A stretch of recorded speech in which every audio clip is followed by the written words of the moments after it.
Halo teman-teman semuanya, senang sekali bisa berjumpa dengan Anda semuanya di channel David Sutoyo Learning and Consulting.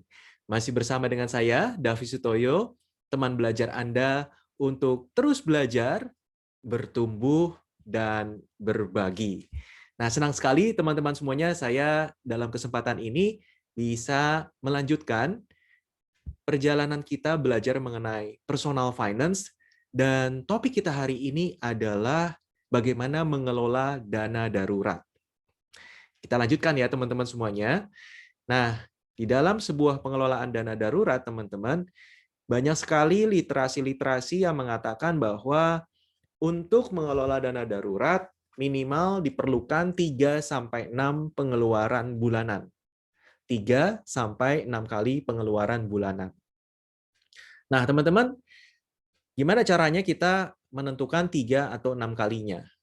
Atau range di antara 3-6 kali tersebut.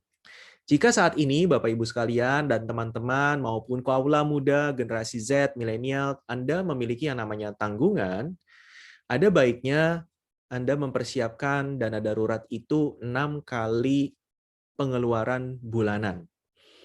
Tujuannya apa? Agar orang yang menjadi tanggung jawab Anda, bisa pasangan, bisa anak, dapat hidup dengan baik sampai dengan 6 bulan ke depan. Dan tentunya dalam jangka waktu 6 bulan, jika terjadi hal-hal yang tidak diinginkan, maka dalam waktu 6 bulan tersebut ada kesempatan bagi orang yang kita tinggalkan atau yang menghadapi risiko, dia bisa mengelola waktu dalam waktu 6 bulan tersebut, menjalani kehidupan dan mencari pekerjaan atau mencari income yang terbaik selama 6 bulan tersebut. Bagi yang belum memiliki pasangan, boleh di kisaran sekitar 3 kali pendapatan bulanan atau 3 kali pengeluaran bulanan. Nah, teman-teman semuanya, ada juga yang mengatakan 12 kali, ya 12 kali dari pengeluaran. Nah, sebenarnya itu adalah hal yang paling ideal, apalagi kalau kita sudah memiliki tanggungan.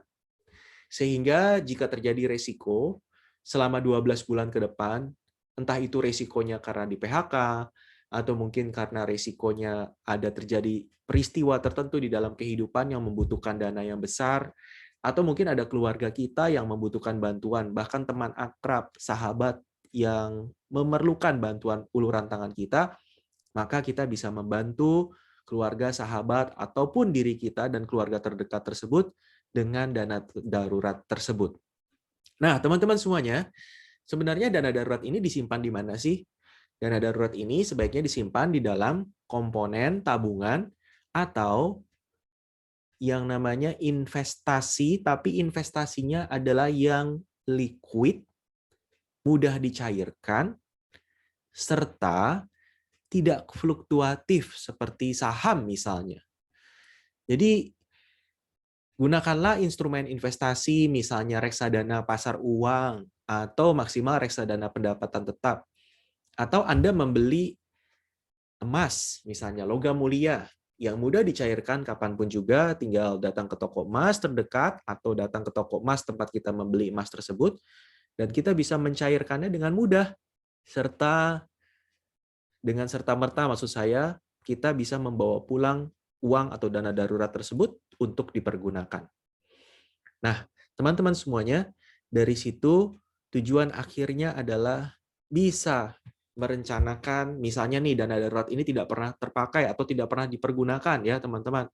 Kita bisa gunakan misalnya untuk masa tua dalam kondisi di mana kita sudah pensiun, kita punya dana darurat yang kita bisa pakai, kita bisa gunakan untuk digunakan pada saat masa tua. Jadi orientasinya jangka panjang.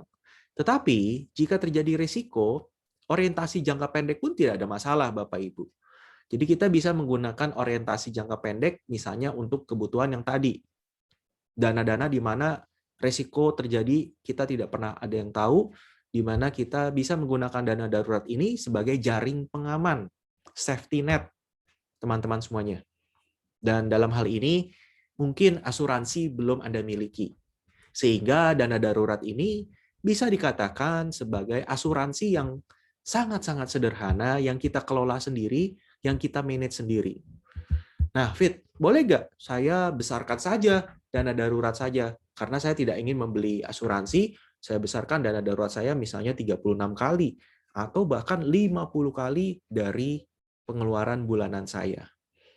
Gimana nih teman-teman semuanya, jika ada yang berpikir seperti itu? Saran saya, teman-teman sebagai seorang perencana keuangan, sayang jika teman-teman mempergunakan dana darurat atau mengumpulkan dana darurat sebesar itu. Ada baiknya Anda membeli sebuah asuransi jiwa atau asuransi sakit kritis misalnya, yang teman-teman juga bisa pergunakan sebagai safety net atau jaring pengaman.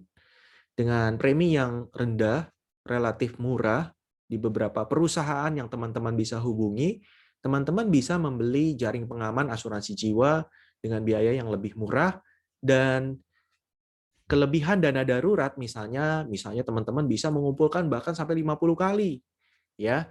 Nah, kalau target kita adalah 6 kali, berarti ada kelebihan 44 kali pengeluaran bulanan. Nah, 44 kali pengeluaran bulanan tersebut Anda bisa investasikan, bisa teman-teman masukkan ke dalam investasi reksadana misalnya, atau jika teman-teman memang bisa berinvestasi jangka panjang untuk membeli saham, nah hasilnya akan lebih maksimal. Jadi teman-teman semuanya, sekali lagi, untuk dana darurat ini memang kita pergunakan untuk orientasi jangka pendek dan jangka panjang. Untuk lebih mudahnya, tujuannya adalah untuk secara sederhana menggantikan safety net dari asuransi, sementara mungkin teman-teman belum membeli yang namanya asuransi atau produk asuransi. Nah, nanti kita akan membahas lagi teman-teman semuanya ke depannya, bagaimana jika kita ingin merencanakan safety net berikutnya, yaitu merencanakan perencanaan untuk asuransi jiwa, kesehatan, sakit kritis, kecelakaan, dan lain-lain. Nantikan video berikutnya ya teman-teman semuanya, dan senang sekali David bisa berjumpa dengan teman-teman di kesempatan ini. Sampai ketemu di video kita yang berikutnya teman-teman semuanya, video pembelajaran kita. Jangan lupa teman-teman berikan komentar pastinya, karena komentar teman-teman semuanya sangat penting. Ya, komentar teman-teman di sini. Jangan lupa diberikan komentar, di-share video ini jika menurut teman-teman sangat berguna, berikan like, dan jangan lupa klik tombol subscribe.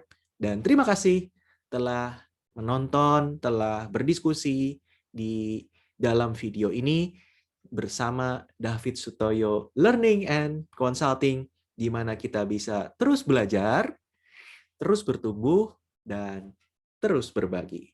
Saya David, sampai ketemu di video kita berikutnya. Bye teman-teman semuanya.